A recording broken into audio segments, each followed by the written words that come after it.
երեք Արծվիկ Մինասյանն ասել էր, որ նաև գլխավոր դատախազին են հրավիրելու ոչ միայն այս նախագծի հետ կապված, այլ նաև լսումներին։ Դուք ինչ հույս ունեք, գլխավոր դատախազը կգա եւ պարզաբանումներ կտա խորհրդարանում, թե եւ պատասխանել են արդեն ձեզ, թե ոչ լսումների համար։ Պատասխանի հետ կապված այս պահին դեռ ինֆորմացիա չունեմ, հրավերը այո կլինի,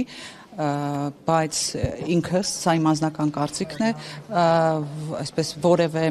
հույս չունեմ, որ գլխավոր դատախազը ներկա կլինի լսումներին եւ կտա պարզաբանումներ, որովհետեւ գլխավոր դատախազը ըստ էության մեկ անգամ արդեն եղավ ազգային ժողովում, երբ միջնորդություններ ներկայացնում անձեռնմխելիությունից զրկելու եւ խափանման միջոց կիրառելու հետ կապված եւ այդ ամբիոնից ներկայացրեց խեղաթյուրված ինֆորմացիա եւ չեմ հավատում, որ հաջորդ, այսինքն այս լսումների ընթացքում գալու է որպեսզի շտկի իր կողմից ներկայացված խեղաթյուրված ինֆորմացիան։ Լսումներին իհարկե հրավիրելու ենք նաեւ միջազգային կառույցների ներկայացուցիչների, որովհետեւ տարօրինակ կերպով միջազգային կառույցները շատ իներտ են այսօր Հայաստանի Հանրապետությունում տեղի ունեցող ժողովրդավարության դեմ ոտնձգություններին,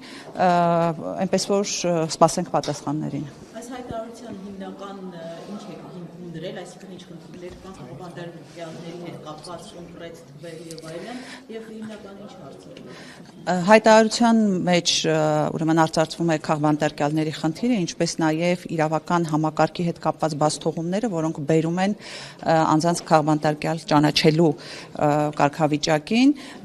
Թվերը պետք է հայտարարության մեջ այսպես կոնկրետ թվեր չենք նշել, որովհետեւ այդ թվերը պարբերաբար փոփոխվում են, մինչեւ հայտարարությունը պատրաստելը օրինակ դեռ կալանավորված չէին Վազգեն Սաղաթելյանը եւ Նարեկ Սամսոնյանը, հետեւաբար այսպես պարբերաբար այդ թվերը փոփոխության է ենթարկվում, բայց ես պետք է նշեմ, որ 60-ից ավել անձ այս պահին ենթարկվում է քրեական հետապնդման քաղաքական դրդապատճառներով եւ գրեթե 40-ը այս պահին կալանքի կամ տնային կալանքի տակ է, որը եւս խափանման միջոց է եւ ազատության սահմանափակում։ Տիկին Վարդանյան, երեք տեսեք խափանման միջոցներ բավականին փոխվեցին Դավիթ Գալստյանի դեպքում, Արա Ռոստոմյանի դեպքում, այսինքն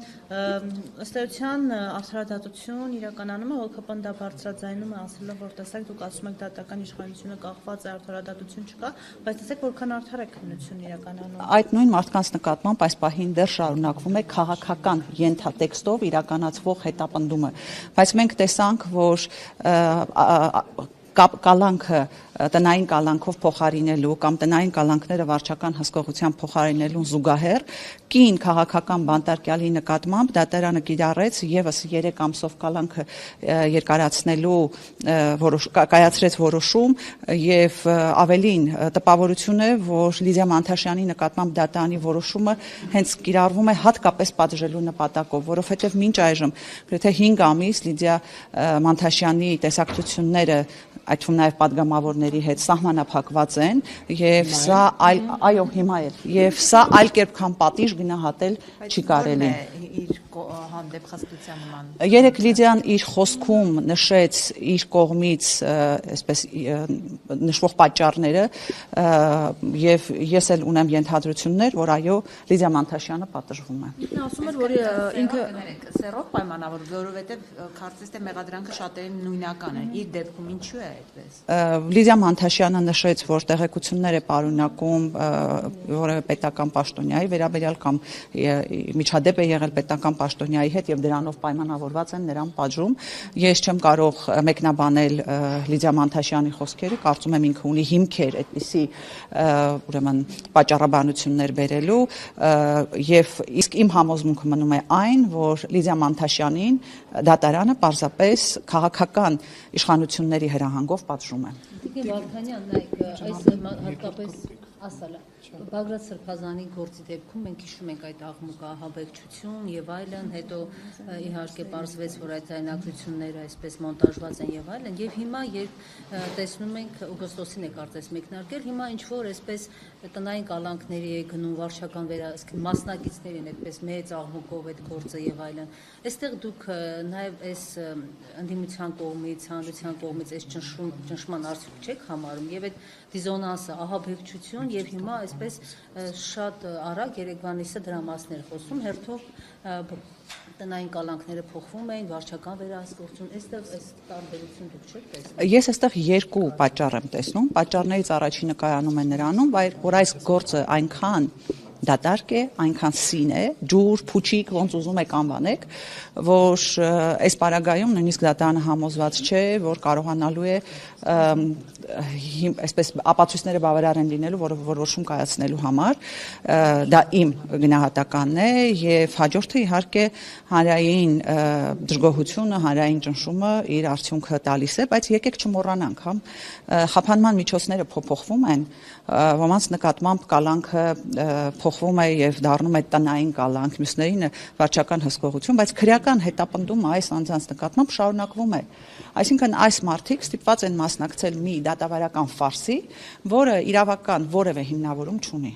Տիկին Վարդանյան, կան այսպիսի մեկնաբանություններ, ասում են ընդդիմությունը, որը կարծում է հիմա Փաշինյանի իշխանությունը մարդկանց քաղաքական հայացքների պատճառով է բանդարտում եւ իրենք էլ հետեւողականորեն բարձրաձայնում են այդ մասին, ասում են արդյոք պատրաստ են նրանք այս հարցը առավել արդյունավետ առաջ տանելու համար ընդունեն եւ ներողություն խնդրեն, որ օրինակ նաեւ նախկինների օրոք են եղել քաղբանտարկյալներ, հարցս հետեւյալն է, Հայաստան դաշինքը պատրաստ է քաղաքական գնահատական տալ, որ Ռոբերտ Քոչարյանի օրոք եւս եղել է քաղբանտարկյալներ։ Ես հարցին այսպես պետք է պատասխանեմ, եթե դուք հետևել եք իմ գործունեությանը, մինչև 2018 թվականը եւ 2018 թվականից հետո պետք է ֆիքսած լինեք, որ մինչև 2018 թվականը ես էլի բարձրացրել եմ քաղբանտարկյալների խնդիրը, այսինքն այն, որ Հայաստանում տարբեր իշխանությունների ժամանակ եղել են քաղբանտարկյալներ, դա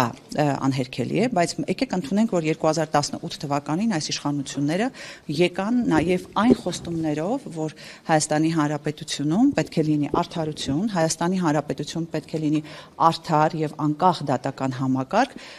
եւ 7 տարվա ընթացքում մենք տեսանք ճիշտ հակառակը։ Այդ թվում նաև պարոն Քոչարյանի իշխանության օրոք են եղել քաղբանտարկյալներ։ Ես պատասխանեցի ձեր հարցին։ Չէ, խնդրեմ հստակեցնել, այդ թվում նաև այլ հարցեր։ Իսկ ինչու իմ հարցին չեք ուզում պատասխանել։ Ես պատասխանեցի ձեր հարցին։ Չէ, հարցս հետևյալն է, արդյոք պարոն Քոչարյանը։ Ես պետք է նորից պետք է կրկնեմ։ Եթե հետևել եք իմ գործողություններին, դուք տեսել եք, որ այդ դեպքում խնդրում եմ բացեք նախորդ իմ հայտարարությունները եւ ես խնդրում եմ բացեք իմ նախորդ հայտարարությունները, որոնք եղել են մինչև 2018 թվականը եւ հետևեք այդ հայտարարություններին։ Եթե որևէ այլ հարց չկա, շնորհակալություն եմ խնդրում, ես պատրաստ եմ արդեն զեկույց ներկայացնելու։